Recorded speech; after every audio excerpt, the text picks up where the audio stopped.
again as Barca get the win to take all of 3 points. And just take a look at what that means. We'll discuss Atleti a little later on in the show. They got a late winner against Rayo Vallecano, so it's as you were with regards to the teams placed 3rd and 4th in La Liga. Barca and Atleti level on points. Here's Gemma with Xavi after the game. Xavi, congratulations on this win.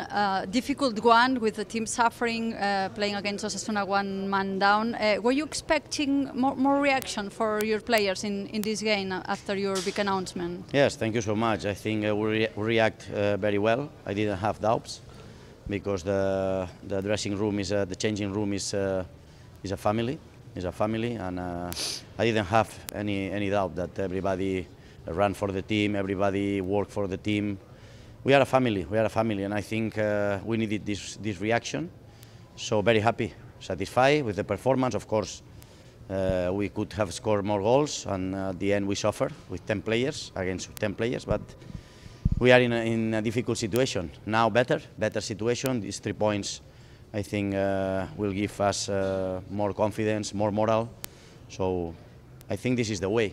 We react, and very happy especially for the players. Also the supporters, the fans, amazing the reaction.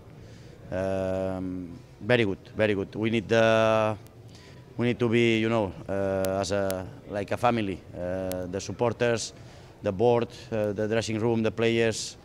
Yes, I think this is the way. So just confirmation then, Atleti and Barca remain level on points, 47 apiece, closing the gap on Real Madrid and Girona.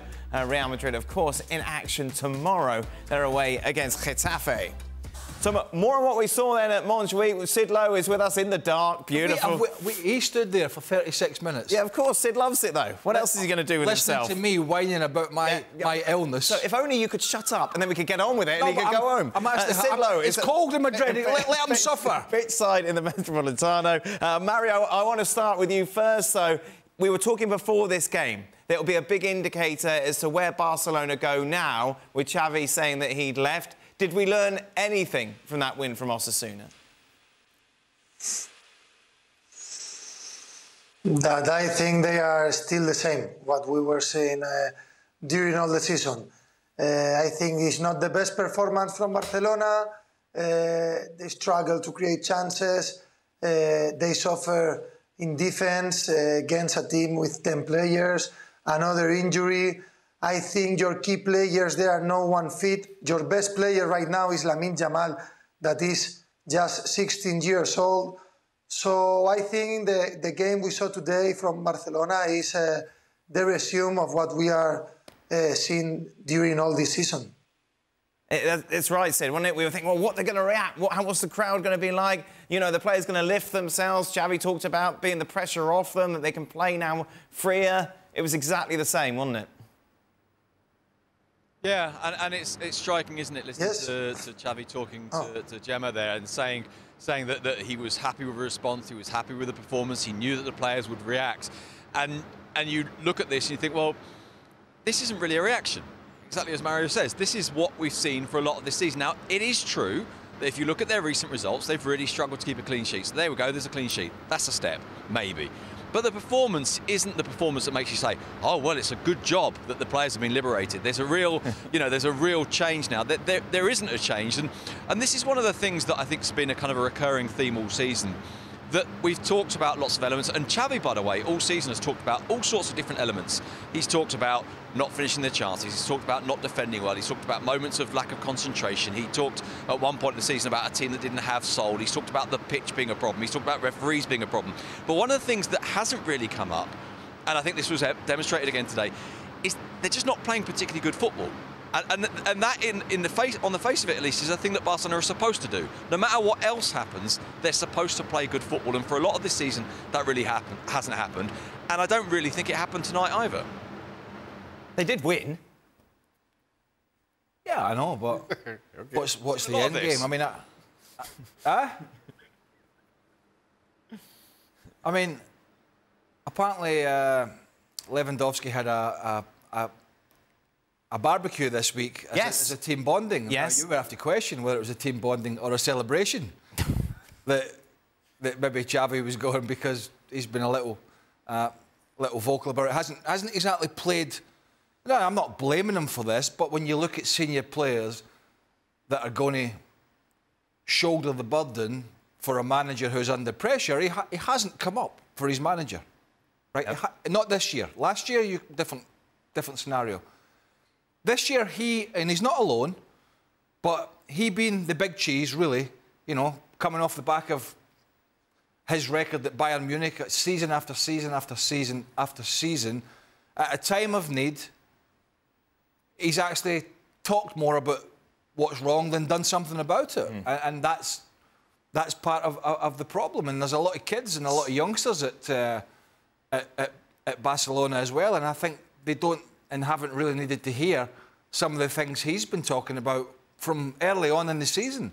And so the whole thing really has been, I wouldn't say falling apart, that's a little strong, but it's been going in the wrong direction from very, very early in this season. This is not like something that was going along like a steam train and has hit the buffers and then just slowed down. It's been like this, as Sid has said, in terms of the performance, pretty much all year. Apart from, what, 75 minutes in the Classical, where they played really well, and then crumbled at the end because they switched off and Jude Bellingham gets a couple of goals because they didn't see a game out for 90 minutes plus. But most of their performances, if you think even about the game in San Sebastian against Real Sociedad, which should have been arrested for robbery, you know, they got completely outplayed until that goal at the end. So, you know, yes, it was 3 points today. Yes, it averts anybody asking Xavi, I suppose, more about will you be in charge next week or will you be in charge next game. But if we're thinking there's going to be a sudden turnaround, then I think the answer is clearly no. Mario, Xavi was asked about Lewandowski after the game, and it was interesting how frank he was. This is what the Barcelona coach had to say about his star striker. He came out and said, we have talked a lot with Lewandowski this week. He has to give us more goals in the area. He has to be more differential in the area. Forwards need goals. Mario, if you're a striker of Lewandowski's age, experience, you know, look at everything he's achieved, how would you feel about your manager coming out and saying, yeah, we've told him he has to score more goals? Well, if it's true that he spoke before to him, there will not be any problem for me. The problem is that Lewandowski or Xavi didn't spoke with Lewandowski before and just tell this to the press, and Lewandowski noticed this on the press. For me, Xavi is not lying. It's one of the problems he's having this year, that he's very honest in the press conference. And the truth is that Lewandowski is your number 9 and he's only 8 goals right now. Last year, he scored 23 on the league, and I don't think that this year he's going to score so many goals. So I think Xavi's been honest that Lewandowski is not fit, is not performing like last year or like the way he's used to. And, well, I don't think there is no problem between Lewandowski and Xavi if it's true that Xavi talked to Lewandowski during this week.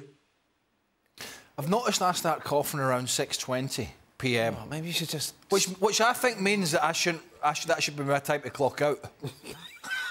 Because I can't get past. I would say 5 to 6 is probably the better time. I agree. That'd be much better. I agree. Sid, there's been a lot of noise over Victor Roque, hasn't there? The fact that the fans have been excited that you've got this young prospect coming over from Brazil, and they've been frustrated that maybe he hasn't been given the chances that they think that he deserves, when in comparison to Lewandowski, that Xavi's not willing to make that big change, to make that big decision. Do you think what happened today maybe will change things? I think in part, I wouldn't so much see it in terms of the fact that Victor Roque scored the goal tonight. I think it's more about the type of player he is, the movement, the willingness to run, the willingness to offer himself to try and stretch the defence. Lewandowski's a more static player of the two. But it's curious, you know, because that quote that you were talking about that Xavi made post-game about Lewandowski's position, about being in the area, about making the difference, there was if you like, a kind of a tactical component to that, in that what Xavi was saying is, I want him in the area. I don't want him everywhere else, I want him in the area.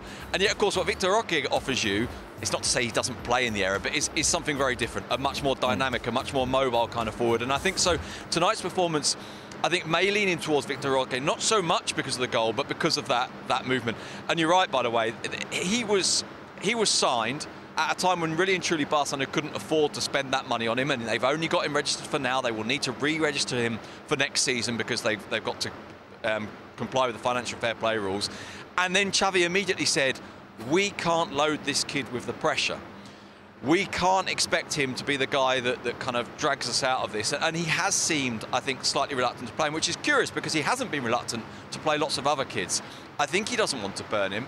I think he may think that he's not quite ready yet, but I think this now might mean a slight acceleration of that process. But I don't think it means immediately, right, he plays and Lewandowski's out.